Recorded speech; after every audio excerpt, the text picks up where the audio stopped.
பஸ்ஸிலே தூங்கிட்டேங்க. அப்பா செம்ம டயர்டு. நம்மன்னு தூங்கிட்டே வந்தேன். திடீர்னு இப்படி ரைட் சைடில் பார்க்குறேன், போர்டு வெள்ளை வார்த்தைன்னு போட்டுருந்துச்சு. உடனே இந்த ஸ்டாப்பான்னு கேட்டு மேப் எடுத்து பார்க்குறேன். ஒரு 1.5 கிலோமீட்டர் காட்டுச்சு. சரி அப்படியே கொஞ்சம் முன்னாடி வந்து நின்னா இதுதான் ஸ்டாப்பு இறங்குன்ற. இல்லை நான் சொன்ன இடத்துல இறக்கி விடுங்கண்ணே. அதெல்லாம் இல்லை, இதுதான் ஸ்டாப்பு, அங்கெல்லாம் நிப்பாட்ட மாட்டோம் அப்படின்ட்டாங்க.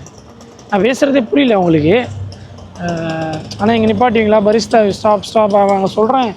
அவங்க டிக்கெட் எடுக்கும்போது ஓகேன்னாரு. அப்புறம் இங்கேருந்து இறக்கி விட்டார். இப்போ 1 கிலோமீட்டர் நடந்து போயிட்டுருக்கேன்.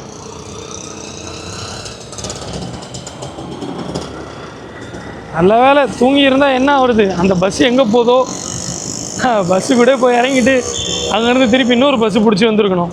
வாய்ப்பே இல்லைங்க. நான் பஸ்ஸிலே போயிருந்தேன்னா எங்கே போய் இறங்குதோ அங்கேயே ரூமை எடுத்து தூங்கிட்டு காலைல தான் வந்திருப்பேன்.